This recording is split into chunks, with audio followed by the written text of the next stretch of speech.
পাবনার ঈশ্বরদীতে রূপপুর পারমাণবিক বিদ্যুৎ কেন্দ্রের কর্মীদের আবাসন রূপপুর গ্রিন সিটি প্রকল্পের আসবাব ও প্রয়োজনীয় সামগ্রী কেনাকাটায় অনিয়ম দুর্নীতির ঘটনায় শাস্তি কার্যত সীমাবদ্ধ থাকছে জুনিয়র কর্মকর্তাদের মধ্যেই। বালিশ কাণ্ড নামে পরিচিত এ ঘটনায় দুর্নীতি দমন কমিশনের মামলার আসামি ৩৪ জন হলেও এখন পর্যন্ত নির্বাহী ও তত্ত্বাবধায়ক প্রকৌশলীদের বিরুদ্ধে দৃশ্যমান ব্যবস্থা না থাকায় প্রশ্ন উঠেছে দায় বণ্টন নিয়ে। দুর্নীতির অভিযোগ তদন্তে উচ্চ পর্যায়ের দুটি কমিটি গঠন করা হয়।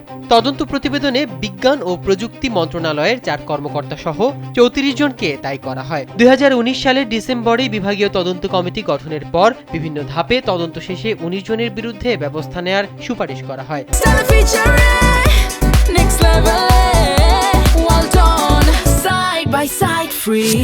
ওই তালিকায় গণপূর্ত অধিদপ্তরের নির্বাহী ও তত্ত্বাবধায়ক প্রকৌশলীদের নাম থাকলেও বাস্তবে শাস্তির মুখে পড়েছেন মূলত উপসহকারী ও সহকারী প্রকৌশলীরা।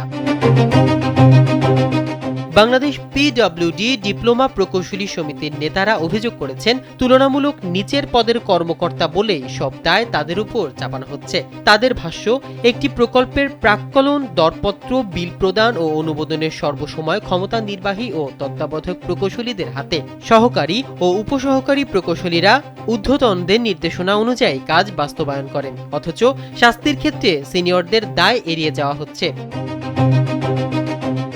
প্রকল্পের 4টি ভবনের জন্য ১৬৯ কোটি টাকার কেনাকাটাকে 6টি প্যাকেজে ভাগ করে ৩০ কোটি টাকার নিচে দেখানো হয়, যাতে মন্ত্রণালয়ের অনুমোদন প্রয়োজন না পড়ে। 3টি ঠিকাদারি প্রতিষ্ঠানের মধ্যে সাজিন এন্টারপ্রাইজ সবচেয়ে বেশি কাজ পায়, যার সরবরাহ করা মালামাল নিম্নমানের বলে অভিযোগ রয়েছে। মন্ত্রণালয় বলছে, যাদের বিরুদ্ধে তদন্ত শেষ হয়েছে তাদের শাস্তি দেয়া হয়েছে, বাকিদের তদন্ত চলমান। তবে দীর্ঘ সময়েও শীর্ষ পর্যায়ের দায়ীদের বিরুদ্ধে ব্যবস্থা না থাকায় জনমনে প্রশ্ন থেকেই যাচ্ছে।